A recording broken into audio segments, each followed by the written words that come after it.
Mesdames et messieurs, bienvenue dans votre émission Sauver pour servir. Comme vous le savez, Sauver pour servir, c'est une émission qui a pour vocation de vous informer sur le monde salutiste. Tobete Bozali, Ebele Bozali Kolanda Biso Nangunga Oyo. Alors, comme vous le savez, cette émission se présente toujours à deux. Je ne suis pas seule. Je suis accompagnée de mon confrère, Mwana Tata, Blanqui Baoula, Mbotena Mwana Tata. Mbotena Mwana Tata, Corday Maya, c'est Sangwezali vraiment Ebele Namite Manabiso parce que si vous avez coaché dans la télévision, pour la émission Sauver pour servir, en France, en Belgique, partout dans le monde, vous avez coaché pour la émission Sauver pour servir. Vous avez biso moko na kati ya plateau, vous avez papa na biso major, le major Ntoya Wazali, le chef du département de la musique. Beauté na bio papa. Merci l'équipe directement maman Corday na rubrique oyo et même biso vraiment pour envoyer balsolingo maman là. OK, je tiens à vous rappeler fidèles téléspectateurs que cette émission a trois rubriques. La première la rubrique découverte, la deuxième c'est la rubrique sensibilisation et la troisième c'est la rubrique annonce. Alors pour la rubrique découverte, notre consoeur Mwana Tata Rachel Mafuta a bongisi libino makambo ya kitoko toujours na continuité, il y a implantation armée du salut na République démocratique du Congo. Cette fois-ci, Naroloba Mingite Binomoko Bo découvrir. C'est parti. Merci Mwana Tata Corday Mayasi et Longona Ndeko Blanqui Baoula Kuna na plateau ya Artus awanaza sur terrain. Dans sur terrain, toujours continuer toujours na rubrique na biso et à découverte, il y a implantation et armée du salut awana République démocratique du Congo. Alors naza na poste il y a la salle centrale et sika oyo armée du salut et bandaka oyo papa Henri Bekena mama Paola ba mema kiyango awana salle centrale poste ya liboso. Alors si vous plateau sur terrain oyo nazanga mon côté nazali elongo na moko ya baye ya kala ba soldat ya kala oto benga kana armée du salut ba soldat ya kala o ba yebi li solo yango malamu akolimbolela la biso toza elongo na papa Gedeon Mabwidi papa Gedeon mbote papa mbote mama papa yo zali moko ya baye ya kala ba soldat ya mpiko ya kala bazali tilelo alors kolobela biso mwa moke ebandaki ndenge nini lisolo yango ebandaki ndenge nini po ete lingomba oyo etele maboye ebandaki ndenge nini po ete église oyo lelo ekoma boye peza la église ya liboso ya armée du salut nakoloba na mokuse penza lingoma l'armée du salut awana mokil na RDC et bandaki na 1934 et puis mutamemaki lingomba ngo ezalaki Henri Beke papa monsieur Henri Beke azaki na tango na Jidon Beke ye ayaki na lingomba awa na 1934 ye na mwasine mama Paola Beke bango bandaki musala awa na salle centrale kasi ezalaki vraiment na salle centrale te ezalaki pembeni awa na wenza benke wenza imbwa babandaki wana na réunion moko ya libanda babengisi batu nyonso baya pe na tango wana babandaki kotia lelo bana nzambe baye kolakisa ete nzambe alingi mokili alingaki biso yango wana baye mpona mokili komangi na pasi ete batu babongola mitema yango wana but mission na bango ezalaki wana bandeli sikoyo ekomaki ndenge nini poto koma tina kati ya lopango oyo pe ndaku oyo etelema comme salle centrale pardon ya armée du salut awa na Congo. Oui. Ndaku oyo ezalaki na tango wana tango bango babandi mosala ezalaki sika bakutana na ba fidèle bakutana batu nyonso tout. Alors ndaku oyo ezalaki dépôt ezalaki magasin ya poisson ya makayabu poisson salé. D'ailleurs, batu mingi bazosaka na armée de salut koloba kombo armée de poisson parce que banena ndako ezaki dépôt ya magasin ya ba portugais dépôt ya poisson. Alors, il y a poisson salé. Il y a l'armée de salut à Kansaki était adjudant Beke à Kansaki était so ba yokani na ba portugais wana bakoki kozala kozoe kamwa esika pe bazoki esika na ndako wana ba salaki ba travaux ya réflexion ba salaki ba misala msu ba refaire ndako zaki dépôt de magasin et komaki église parce qu'on a salle de réunion et comme salle de réunion donc ezalaki ndako moko ebandaki ko appartenir na gouvernement ya Zaïre na tango wana ou bien ezala mutu moko apesaki bino comme don non ezalaki privé ezalaki commerçant portugais bango bazali kosala wana bazali koteka makayabu na ndako wana. Alors commissaire Beke akende koyoka na bango basalaki bacor je crois batekelaki yango batekelaki ndako wana na espace wana yango wana ye a implanté l'armée de salut na place wana. Alors papa, est-ce que Koko Zanama idée ya koyebisa biso officier à liboso ya poste au la salle centrale? Bon, officier bandaki première session et bimaki na officier bazalaki na faux na 1938 première session ezalaki papa Major Engenge, papa Major Lesser, papa Toyeye, officier liboso baona. Mais officier il y a liboso, ouazek na salle centrale. Comme azaki officier commandant le baka. Ezaki yemoko tata commissaire Beke. Tant azaki yemoko tata adjudant Beke na maman Paola Beke. Yé officier liboso. Na sima kansaki était tant officier ba six école militaire, première promotion bimi. Batiaki bango basala misala wana ko entretenir poste puis bazako travailler nango. Donc siko na yo moko ndengo zali bo yo bino bozali ba 40e soldat ya poste wa salle centrale po na moni koza muto akala penza soldat o ya mpiko ya kala wana bino boza équipe na bino zaki ba 40e soldat na salle centrale. Bon na ba soldat wana o ya liboso vraiment. Tous la génération en atteint la génération après parce que biso to botami après mais nazoko mona quand même tant bato bazoko ya ngomba surtout que papa John Mabwidi azoko travailler na papa commissaire Beke père na biso John Mabwidi après bobenga lieutenant colonel John Mabwidi il azoko travailler na comme premier traducteur interprète il y a adjudant Beke yé na bango et puis yé na adjudant Beke salaki formation ya ba officier à liboso. Alors une question soko génération c'est difficile à dire nazali soldat bon en 1938 39 34 nazala quitté bisoto botama après mais tozaki na ba génération akala nakolo baté na ordre ni na cause la soko ordre ba soldat soko telle promotion tout ça est un peu difficile que le bango mais tout ça quand même akala to bana mikena romo ma quand même sur le cas yon surtout. Papa Armée du Salut précisément poste la salle centrale les autres qui a 85 ans pour ça na et sengona ezali nini et sekonanga ezali était so bon lingomba et c'est le mbula wana 85 ans c'est que lingomba ezali ngoma moko nzambe pamboli yango ezali ngoma moko suscité par Dieu pendant ça la 85 ans so mutasali mbula 85 ans aze mutawumeli aza mutwana a Dieu grâce ya nzambe a Dieu mapamboli ya nzambe c'est onanga ezali te nzambe pamboli ngomba nzambe pamboli yango banda bambulo sote ezaka kokoba ezaka continuer kosala mosala nango mosala ya nzambe momoko d'encouragement et pas ba fidèle nyonso bazali kotala yo o bango pe bazana posa na mazoze la général azali koya lilindi sinyo koki kopesa bango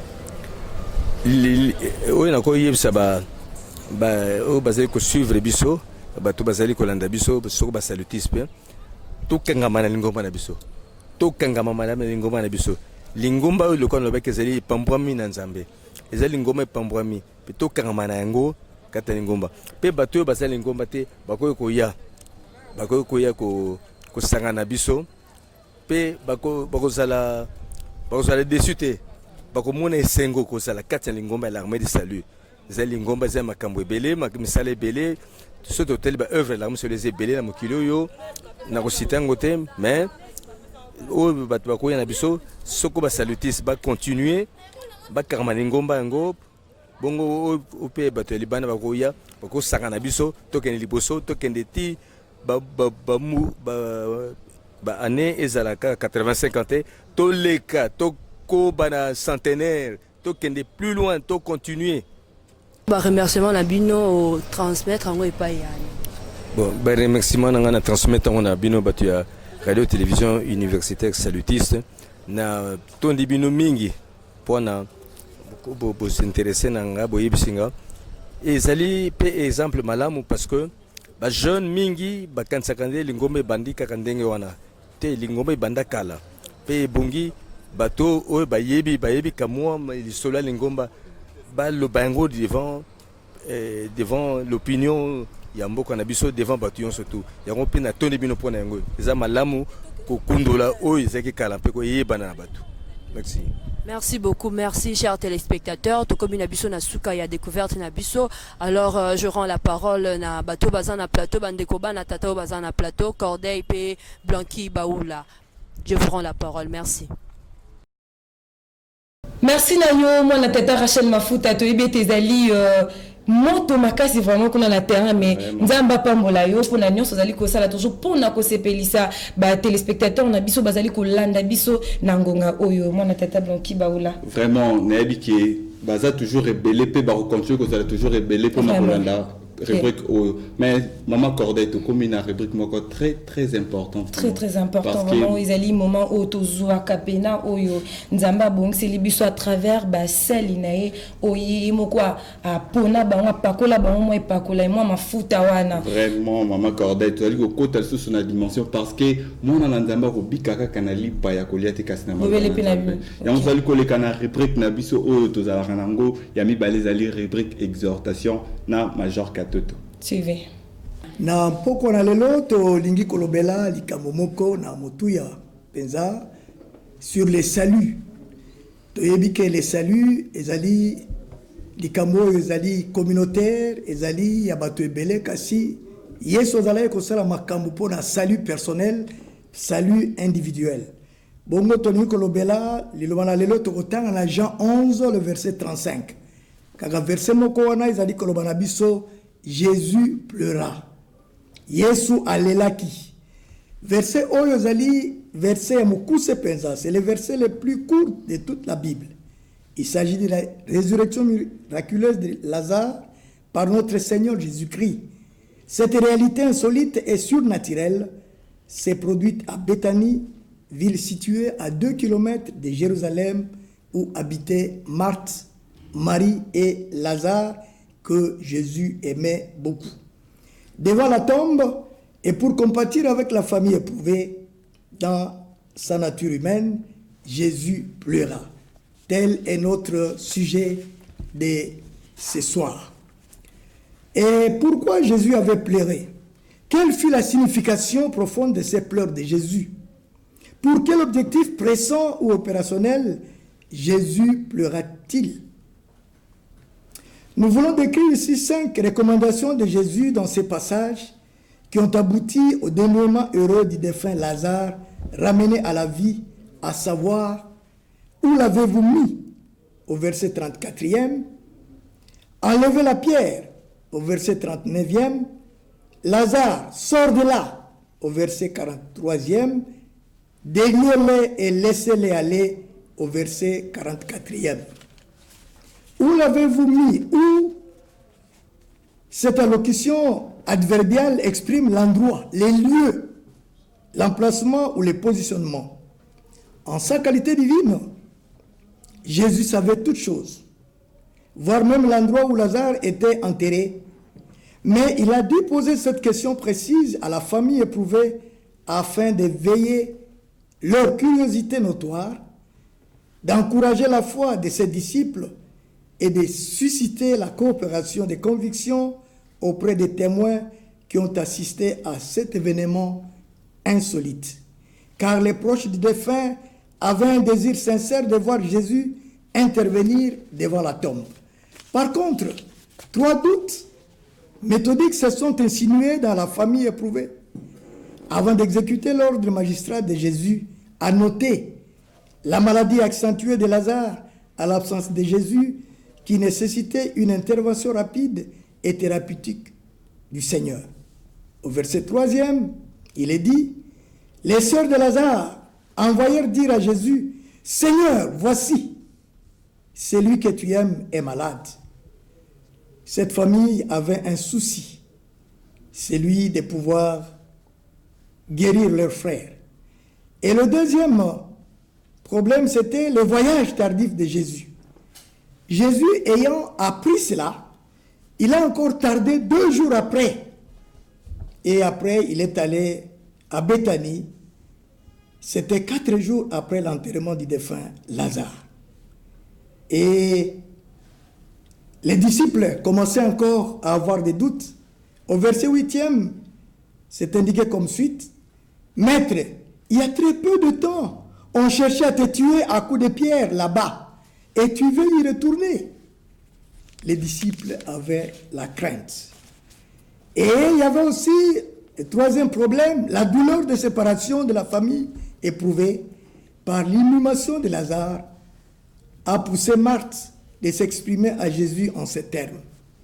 Au verset 21, « Seigneur, si tu avais été ici, mon frère ne serait pas mort. » Ça, c'était le désespoir de la part des sœurs de Lazare. Les lieux étant indiqués, Jésus s'y présenta très ému pour compatir avec la famille éprouvée par sa nature humaine afin d'attaquer vers le but. Le deuxième point, enlever la pierre. Enlever signifie déplacer, ôter, faire disparaître la pierre, c'est-à-dire l'obstacle ou le verrou qui empêchait le dénouement de l'opération. En sa qualité divine, Jésus pouvait le faire lui-même par sa parole. Mais il ordonna aux hommes présents d'ôter la pierre de devant les sépulcres. Car, d'une manière générale, Dieu permet aux hommes de faire ce qu'ils peuvent entreprendre par eux-mêmes et pour eux-mêmes. Sinon, ils auraient pensé à la magie ou à la superstition humaine. Il a donné cet ordre relatif dans le but de susciter la curiosité publique, d'exercer l'obéissance de ses disciples à sa parole, d'assurer la conviction de la famille éprouvée à ce miracle en pleine exécution.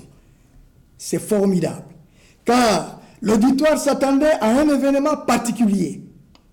En voyant les larmes couler des yeux de Jésus, ils approuvèrent son amour sincère pour Lazare et ils ignoraient que Jésus les aimait aussi tous d'un amour profond et éternel. Quelques-uns d'entre eux disaient: « Lui qui a guéri les yeux de l'aveugle, ne pouvait-il pas aussi empêcher Lazare de mourir ?» Et pourtant, une réplique naturellement humaine s'insurgeant de Marthe: « Seigneur, il doit sentir mauvais, car il y a déjà 4 jours qu'il est ici. » Or, Jésus lui avait prévenu auparavant 2 vérités imminentes, à savoir: « Ton frère se relèvera de la mort » au verset 23e, et des 2, « Je suis la résurrection et la vie. Celui qui croit en moi vivra, même s'il meurt. Et celui qui vit et croit en moi ne mourra jamais. » Crois-tu? Voilà cette question si importante qui devait susciter la foi individuelle de Marthe. Après ces prophéties, Jésus devrait passer à l'action. Deuxième point, Lazare, sors de là. Après l'enlèvement de Pierre et avant d'accomplir le miracle solennel, Jésus pria pour remercier Dieu d'avoir exaucé sa prière. Et puis, d'une voix forte, afin que la foule croie que le Père l'avait envoyé pour accomplir sa volonté du salut de l'humanité, il cria: « Lazare, sors de là !» Et Lazare se réveilla et sortit immédiatement, mais enveloppé de bandes et de linges qui l'empêchaient de marcher. La sortie de Lazare suscita plusieurs réactions de l'opinion. Pour les uns, si Jésus n'avait pas appelé Lazare par son nom propre, tous les autres morts se seraient levés aussi de leur tombe et leur parenté serait aussi libérée. Mais pour les autres, toucher à celui qui était mort est un péché selon les coutumes juives, car c'est un sacrilège où on ne pouvait pas toucher à un mort. Lévitique 11, verset 8. Après avoir ressuscité Lazare entre les morts, il fallait les rendre libres. C'est le dernier point. Déliez-les et laissez-les aller. Au verset 44e. Les deux verbes délier et laisser aller expriment la libération totale de la personne qui a été sous le joug de quelqu'un ou de quelque chose. Lazare était sous le joug de la mort. Ce miracle suscita la division parmi les Juifs qui étaient présents à la scène. Les uns ayant vu, ils ont cru à Jésus. Verset 45. Les autres, par contre, profitèrent pour aller trahir Jésus auprès des pharisiens et grands prêtres qui cherchaient à tuer Jésus. Et qu'est-ce que nous pouvons dire comme application? Où l'avez-vous mis? Cela concerne votre situation, votre état d'âme, votre condition de vie. Où êtes-vous? Vous vivez dans quelle condition de vie? Où êtes-vous englouti, sans solution espérante? Pour les études, pour le travail, pour le mariage, pour le voyage, pour la santé, ainsi de suite. Dans Romains 3, versets 23-24, il est écrit: car tous ont péché et sont privés de la gloire de Dieu, et ils sont gratuitement justifiés par sa grâce, par les moyens de rédemption qui est en Jésus-Christ. Le deuxième point, enlevez la pierre. La pierre, c'est tout ce qui vous empêche de voir la gloire de Dieu se manifester dans votre vie. C'est un handicap qui peut vous empêcher pour que vous ne soyez pas sauvés. Peut-être ce sont les désirs de la chair et les plaisirs de ce monde qui vous attirent, qui vous plongent dans la malédiction du péché, l'impudicité, l'impureté, les passions abusives, les mauvais désirs, la cupidité ambitieuse, l'idolâtrie, etc., etc., tel que nous pouvons le voir dans Colossiens 3, à partir du 3e verset. La Bible nous recommande de renoncer à toutes ces choses et de revêtir l'homme nouveau qui est Jésus-Christ. Lazare, sors de là. Ces cris de Jésus nous prouvent aussi nos péchés, vos péchés, chéris, qui vous interdisent de bénéficier de la gloire de Dieu dans votre vie. Sortez de ces péchés. Galates 5, 19, là où nous pouvons voir les péchés de la chair. Mais dans Luc 19, 10, il est écrit: car le Fils de l'homme est venu chercher et sauver ce qui était perdu. Et le quatrième point, quatrième recommandation, déliez-les, laissez-les aller. La gloire de Dieu est à votre portée, mais vous êtes encore liés par les actions coupables. La franc-maçonnerie, les actes coupables.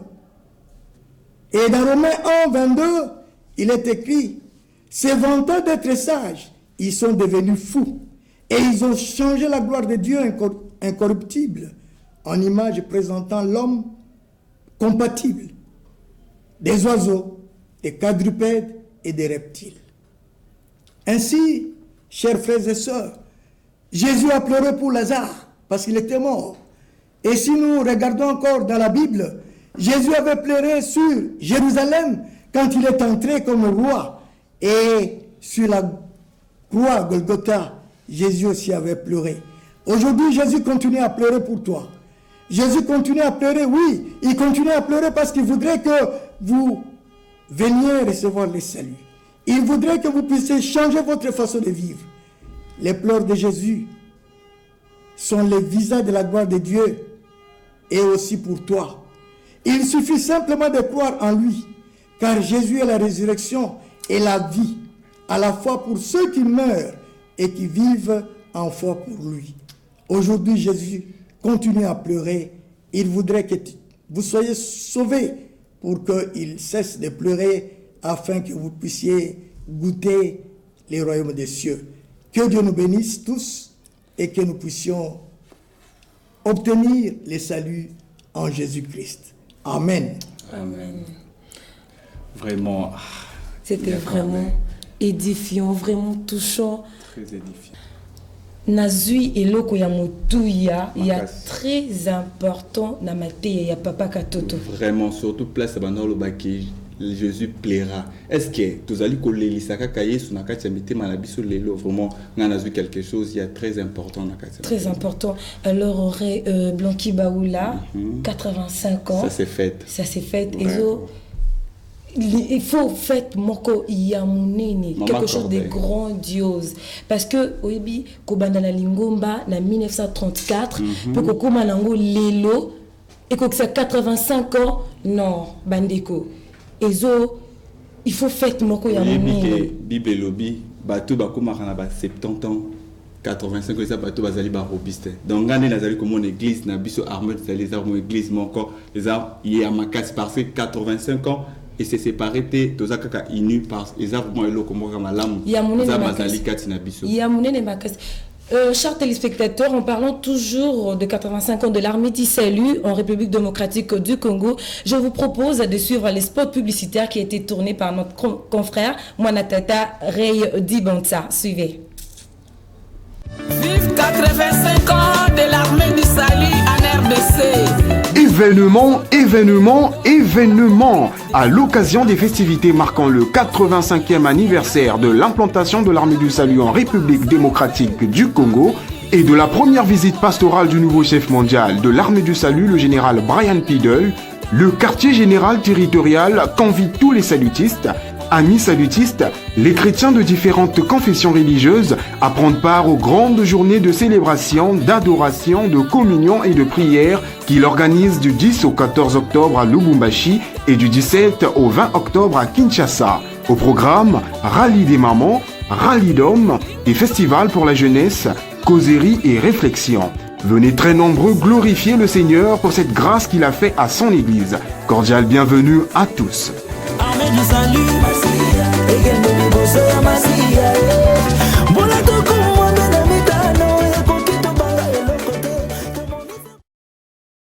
Merci Nayo, moi la tatare di bonsa, ata na monsiko zali kuna na Congo Brazzaville, mais zali toujours pour na monsala na ye oyo ya armée di salut zali kokoba toujours kepe kuna pour na kovanda te mais pour na kosala toujours monsala évangélisation na cadre toujours il y a sauvé pour servir.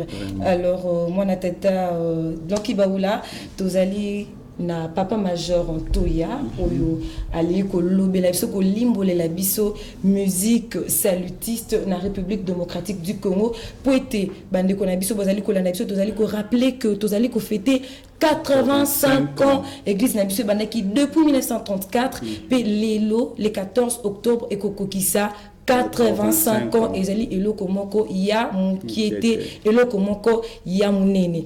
Mbote lisusu papa major Toya. Merci papa major Toya, tolini vraiment Toye ba historique ya musique salutiste en RDC et vous allez malam ba téléspectateurs ba vraiment na profondeur musique salutiste en RDC. Et bandaka ndenge nini. Vraiment. Tant papa adjudant Bekepe maman Paula Bayaka en 1934 et bandaka le lenge nini. Merci Ming vraiment pour la question à Bino. Musique est le mot très kitoko, surtout quand on a l'ingoma na biso. Yango ezali dès le début, le jour où on a le 14 octobre 1934, na Winzia Baimbwa, awa na Citas na Barumbu et juste pas mosquée ezali. Le jour où on a tant basala qui réunion en plein air, on a ko banda lingomba côté abato ba utiliser la musique. Basala qui na violon, basala qui na accordéon. Pe nzembo pena wel poso auto bengi en chanson fétiche na biso ali si vous saviez quel sauveur je possède. Ce qui est baki mobiki sinini onga na zana yet maloba yango ezali boye. Si vous saviez quel sauveur je possède, il est l'ami le plus tendre de tous. Pour moi devant le Père, il intercède. Oh, je voudrais qu'il fût aussi pour vous. Bon refrain lobby. Mon sauveur vous aime, à chercher en lui votre ami suprême, un seul appui. Maloba oyo, yango nezalaki basalelaki na nzembo na mélodie pona kobenga ba. Et tant basale on a 1934 vers la fin ya newana ne chorale libosé bandaki. Chorale wana ezali chorale to benga chorale ya sa centrale. Yango nezali chorale mère et bandaka na tango wana na 1934 wana. Et puis après ba choral monsieur elandaki na on. Mais tout ba 2 ans après en 1936 fondateur azwaki moi idée il y a kokotisa musique instrumentale, musique de cuivre, fanfare.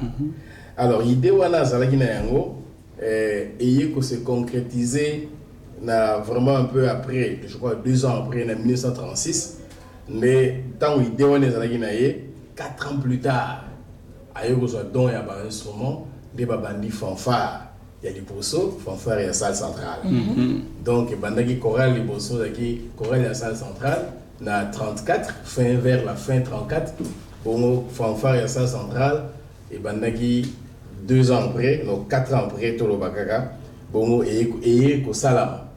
Et fanfare wana, et connaître moi, batan et belé ming après, et Kobo Tamboumano, parce que na centenaire ya Armée de Salut na 1965 ba invité qui fanfare wana qui ne beta na un grand congrès international où ils allaient na Londres fanfare wana qui ndaki et beta qui pena occasion na marche et ça mara Léopoldville Kinshasa mais tant où ba fanfariste ba ki na Londres ba écouta un autre type de groupe musical ils allaient groupe rythmique un orchestre comme ezaki ya bakade essentiellement bakade kaka on a bango ba monter un orchestre pour na beta comme on a ezaki de joy strings donc si vous voulez les cordes de la joie. Alors ezalaki chorale kaka chorale c'est parce que bazaka habitué na chorale fanfare mais bakemo on a un orchestre avec guitare, orgue, drum, percussion ezalaki pe bazoye malo ezalaka succès makasi. Et tant que bazongi awa na Kinshasa na 65 wana bazu pe idée que plus de photo monter pe groupe moko awa. Et na tant il y avait un autre groupe na Suisse, les Baladins du ciel. Alors par exemple monter groupe awa bazu kombo ya les Baladins batiango les vagabonds du ciel. Et à tant au début il y aurait un jour peut-être l'émission ma casse dans la profondeur vagabond wana. Ngana zaki membre na ya. Wow. Mais ngana za la deuxième génération. Première génération de la qui tata le dia son moi c'est Véronique parce que na ba célibataire misère makembo na moi c'est Lucie ba première génération Gédéon Mabouili azaki na Kati na Samuel Tombo Sami Tombo ba so ba comme on a sauté Sami Tombo paix à son âme ba on est ba banda biso la deuxième génération de yaki ko kota so koti to bandi deuxième génération tant on va le dire so bakena il faut puis to yeko kota na tant wande to tia mo rythme mususu to koti si reggae to koti si disco to koti rumba seben alors et vous me manandé to ça lelo mais peut-être na kota kuna on a besoin noter pour na tant musique wana c'est bandi musique instrumentale wana bandi et pesi naissance na ba poste belé na ba auto benga ba groupe rythmique.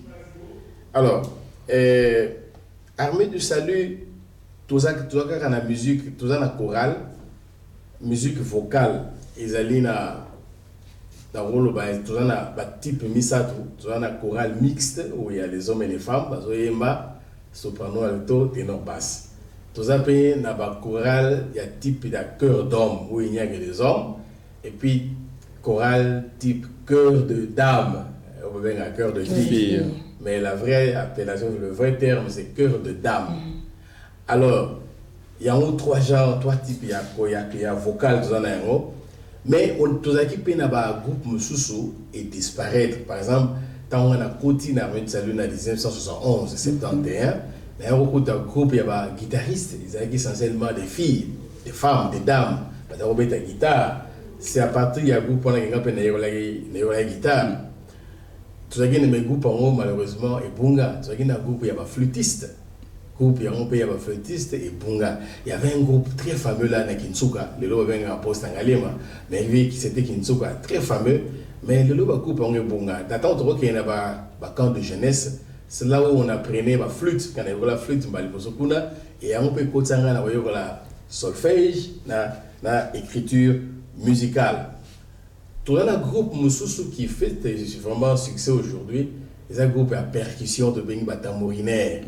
Les tambourins, eza groupe moko ils allaient depuis le début Maman Béké, moi si il y a Gabriel Béké, il y a Henri Béké, yene à côté saka yene mtabanaka na nyango ya batambouré parce que butaki na ailleurs bongo tanga zoka aya amenaka quelques tambourés abandaka moi groupe et na kati groupe il y a par exemple notre défunte maman Kitenge on va aller parmi ba premier tambourinaire na moi na époque wana. Alors la ligne sous quoi ajouter que tu as vu na ba groupe à part ba groupe rythmique groupe il y a développement où il y a Salama en 1986. Il y avait conférence moyenne à Zimbabwe. Bon, officieux qui est na conférence à Zimbabwe. Écoute, na Zimbabwe, il y a un autre groupe. Il y a un instrument où il y a maracas, il y a un osho. Il y a un gourde où il y a mika, courge. Bon, les contenus dans le bâtiment, on a quatre des obés, tchaka tchaka tchaka tchaka. Il y a un osho. Maintenant, on a brigade, mais comme Oshoana a biso to kona ramoté, par remplaçant on a maracas, on a brigade ya bataka les botamaki justement na 86 tant un groupe officier bakenda iguna moni yango petango bazongi et il y avait Maman Tony je crois tant bazongi na ngona idée wana le groupe ya bataka la ebandi. Alors dans le loyo musique est en expansion mo makasi kat une église ma fanfare est botama presque partout et ma chorale est belle. Donc la musique tourne à Roloba ils allaient vraiment comme une colonne vertébrale quand l'église sans la musique je ne sais pas si on doit vraiment parler de l'armée de salut. Toutes les églises évangéliques et l'évangélisation va de pair avec la musique. Sans la musique c'est difficile et nous faisons tout un département et on a et nous avons peur Pamboli comme la musique. Merci Papa Ntoya. Na ko parler toujours na 85 ans ya Armée Salut département de musique vous allez ko bongama ndenge ni mabongisa mezali ndenge nini pour la festivité yango to sélectionner parce que on to cause ba chorale nous c'était tout cela a déjà sélection par groupe to 5 par groupe il y aura autre béni chorale il y a 85 ans là on a demandé à tout le monde où nous allons disponible à Yaoyemba tout le monde ouais c'est pour Yaoyemba. Et puis il y a de Kaboul la division peut cœur de filles et cœur de dames pour un cœur d'hommes tout salipé fanfare il y a vétérans tous ceux qui ont cessé de jouer on va au bête un jour il y aura conférence il y a Batata. Ah bon? Alors cette fanfare là il y a vétérans et au bête à Tobana répétition dimanche oyo bon là où il y a par exemple il y a pas jeune conférence pour la jeune. Là, c'est la fanfare de, je crois, de Guitambo. Maintenant, il y a ma maman, ça sera la fanfare de la salle centrale. Groupe Batamounir Pézali, on a fait des sélections par-ci par-là. Dans chaque réunion, on a prévu moi un groupe Moé et animé. Merci vraiment. Namoni qui est vétéran sur place Bozali. Biso ba vétéran place Tozali tout la muka parce que fanfare na biso déjà la muki papa. Question où ils ont vraiment important ma casse. Cause à la musicien chrétien d'abord, les autres cause à la star ou bien cause à un adorateur. Cause à la musicien chrétien, bon, ils appellent un star. Star, c'est ça l'erreur de Salamami. Musicien, tu sais comment on est c'est lui, tel. Moi, je trouve que ce n'est pas juste. La musique d'abord, ils adorent un Zambé, la cause à nos stars, mais comme j'ai dit il n'y a pas longtemps à Brazzaville, nous recevons seulement ma félicitations, ma encouragement, mais la gloire revient à Dieu. Donc nous avons la star. Parce que si on a la star, donc la gloire est comme Yangai. Le problème de par exemple, c'est nous qui avons, nous sommes les pionniers, mais il y a la musique chrétienne instrumentale. Il y a des musiciens chrétiens. Alors qu'il faut tous en avoir chrétiens, musiciens. Je suis chrétien. Puisque je suis chrétien, alors il faut s'exprimer dans la musique. Mais M. Sazou a casé la musique à Lati, et puis il vient là-bas. Je n'ai pas cet exemple. Bon, Thomas le Kofé. Le Kofé, Papa Thomas. Azala qui n'a monde, n'a pas na wingi, Azala nzemo na e. Bolingo na lela yo pichoué, mais nzemo ni sala succès na monde. Aïe na une église, alongo le pichou, atie bolingo na lela yo chéri, atie chouchou. Na moto ya moi qui on a quatre la succès ma race Mais maintenant, c'est bon. Parce que William Bose, c'est ce qu'il a dit. Hein. William Bose a le pays. Il faut aller dans le monde, prenez toutes les belles mélodies que Diable a Iba, nous aurons dans l'église. Parce que Diable a rien. Il y a Iba. C'est pourquoi, nous, quand ça dans la musique, qu'on appelle mondaine, mais c'est du succès. Donc, et beaucoup de gens, musique comme même boulot, musique chrétienne, boulot, nous ne sommes pas contre parce que tout travail mérite salaire. Mais là, ce n'est pas ça la finalité. Tout ça, la musique, pas pour notre langue, c'est pour Dieu. Merci, papa. Vraiment, musicien, on va saluer Kolanda Bisso, vraiment plus précisément. Et pose la question, on a qui musique, on a des téléspectateurs, on a qui sont comme là qui Bisso, pour être tout qu'on poser aux questions. Merci vraiment. Déjà, vous allez na Seigneur Kolanda Bisso. Yango, natango de concordé sur le Benga, maman Rachel. Maman Rachel, Oyo, Azalina. Terrain, Oya Bongi, c'est là qui bino rubrique découverte, au c'est là qui n'a pas botel qui. Sika sika wa aliko ya pona ko pesa biso ba annonce oyo ebongisami. Mbote na yo maman Rachel Mafuta. Mbote bana tata Cordeille na Blanqui, mbote papa major Ntoya. Eleki ndenge ni na terrain. En tout cas soki nzambe te tokokoka te na makasi ya nzambe nde tokokaka pe tolongaka toujours. Non c'est ndenge nini. Alors comme annonce pour na mokona lelo, les fanfaristes de poste de Lubumbashi et de Kitambo pardon, bazo s'est préparé déjà pour la kokende Lubumbashi. Alors le 7 octobre déjà bakoza la kuna.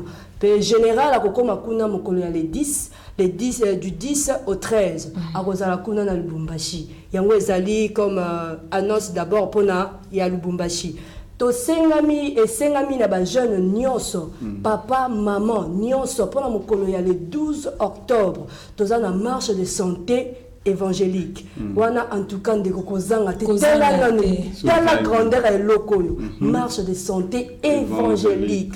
Tokozana ngo eza mokolo ya le 12 octobre. Biso nyonso na département ya la jeunesse tokozana ngo kuna na marche de santé. Yango ko banda wapi maman Rachel ko banda pe ko succès la wapi. Bon, pona kobanda nini na biso tokokutana awa na salle centrale.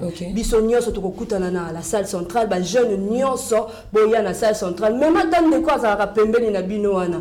Sepela kana lingomba na yeto tokozala wana na avant midi. Avant midi donc déjà à partir à 8h 9h, zala déjà wana poto banda marche de santé na biso évangélique. Et comme programme il y a ba festivité na biso ya général le 14 à partir de 8h, Bissonio sotoza na aéroport ya Njili. Domilenge déjà. Kozange loko yote. Kolinga te batuna yo tikali etalio. Sobo tikali etalio. Donc le 14 toza kuna na aéroport ya Njili na heure ya 8h. L'aéroport international de Njili va tomber. Et koko ya puta to yebisaki bango ba sele bani wana bien pour yinda mabeta la place na zali kimi za raté. Alors, le 14, tozakuna 8h déjà, bongama. Yakana, omoni, vestano tongi sewano, tongi seko, teki na sewano, tongi opana sa valise. Yakana, le 14, biso no sonangonga 8h, tozakuna na aéroport ya Njili, kokeni koyamba mokondi na biso. Eza, eloko moka mkiete. Chez les catholiques, et barobenge pape. Mais pas la biso armée du salut. Bous velo kongo, hein? Bon même au penza le 14 toza la kuna boya ebele na molato na biso ya pembe et le 15 na le 16 ba konzi na biso dans un repos tala ba uti Lubumbashi Kinshasa il faut ba pema to pesi ba moma 2 jours wana ya repos.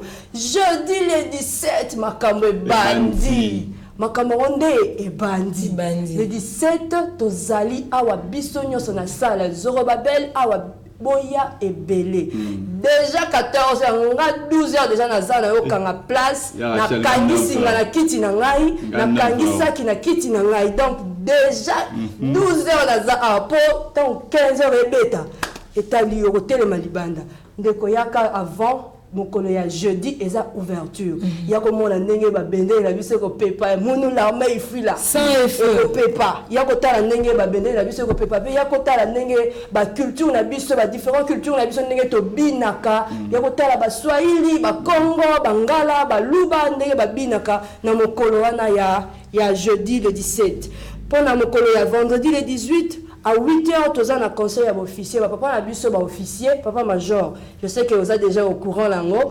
Papa n'a vu ce officier, le vendredi 18, tous allés à 8h déjà à la salle centrale et le monde général, conseil des officiers. Et puis, quand le même vendredi, on a 15h, tous en festival et à la jeunesse. Yo et lengue. Puis le bilingue, que bolinga bino lo lengue. Yaka. Lengue l'enkolo Yesu. Yango on a des makambo. Yaka yo elenge mema muninga na yo mema ndeko nyos boya zwanda kukanga moyiba okota te po ye mamba nzambe abotika lokota te oyiba yote yaka pona mokolo ya vendredi na 15h yaka to kumisa nzambe elongo na général na biso et samedi le 19 octobre na 8h toza na rali ya ba maman awa na poste ya salle centrale ba maman nyonso to kutani wana bilo mozo mona ba répétition de ba maman bazo bongama déjà ba maman na biso ya Myriam Tande bazo beta déjà ba tambura na biso ba tambura na bango ba ba Myriam ne ba sana ba 60 za wana ba 80 za wana metane ngazo ningisa luketu bon yo sangelo kaboy eteli yo ngana ko zana donc biso nyonso na 8h pour la mokolo ya samedi tozali awa na salle centrale ba maman nyonso na ba jeune fille nyonso oza jeune maman to évite le boko comme maman yaka na salle centrale kaka le même samedi wana ba tata kuna na kala moboyo kikeno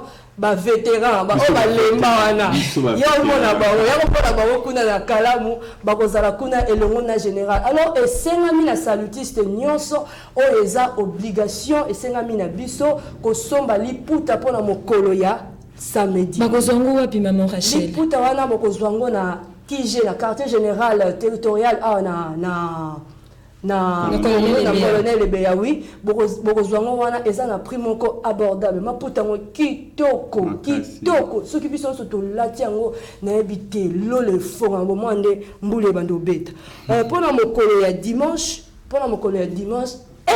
yo lia gâteau te ngana lia gâteau 85 ans yaka to fula biso nyonso mpepe na bougie wana ya 85 to yimba joyeux anniversaire biso nyonso ndela moko gâteau na nga na ratango te eza lokandi to kabola nzoto ya Yesu na kombo ya tata ya mona pe ya molimo sans alors dimanche na 7h déjà toza na cortège de témoignages to kobanda yango dimanche na 7h bozanga te itinéraire eza ndenge ni maman Rachel kobanda wapi kosuka wapi bon pona kobanda na kopesa bino na ba poste na bino ba kopesa bino chaque division esika à côté lema pour que aleka na cortège de témoignages wana to kopesa bino na mikolo o ezali koya donc na 7h bozanga te puis na 9h to bandi culte et sanctification à biso. Je crois que c'est tout comme annonce maman. Merci maman Rachel. Merci biso ba vétéran. Samedi on a boyo rotala le major Ntoya Emro na baritone s'occuper na cornet surtout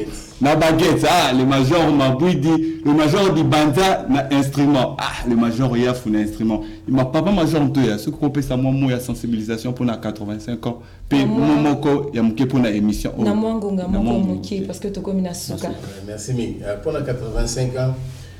Oui, ils ont un événement important aux Arabes. Tu évites le bis que tu recommandes à donc ils ont quelque chose à ne pas manquer, ne pas rater. Salutiste pour noter la date et la ligne sur le bas basé dans un groupe musical pour la répétition. Il faut respecter. Tu ligne bilo ya bang na semaine ya suka. Nous devons nous préparer vraiment à temps.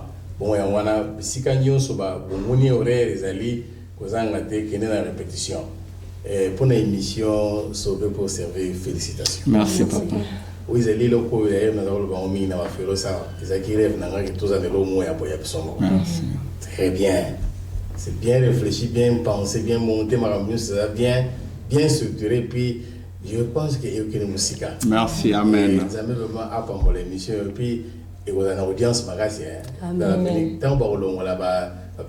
et au côté na TNT pour les mabenda ba question. Déjà petit papa. Merci papa Ntoya bozala toujours wana bino ba papa na biso botika biso te bozala toujours wana pour na ko bonde la rapport na biso pour que émission oyo et s'arrêter kaka wana te mais ekende musika. Voilà, nous sommes arrivés à la fin de notre émission. N'hésitez pas de suivre notre émission. Cette émission ça va passer en direct sur notre chaîne YouTube et n'oubliez pas aussi de vous abonner et liker aussi notre page Facebook Sauver pour servir et te remercier Binonyo Sobozaki on a pour Kolanda biso te remercier équipe technique Mobimba Feros Massamba Alain Lukubika Adelu Makengo Jax Matedi Maman Rachel Papa Blanqui Baoula Ray Dibonta Ozali Kolanda biso Ndeko Pascal notre régisseur Tondi Pe Botondi et Ray Dibonta qui nous suit en direct du Congo Brazzaville Yayo Bambote Yangwana bo hésitez pour na ba manifestation na bino pour na ba concert pour na bozana pour ça soutenir biso bo hésitez bo ya na R2 pe bo benga biso na numéro o ezali affiché na bas de l'écran tokutani bongo na mbala ya sima. Au revoir.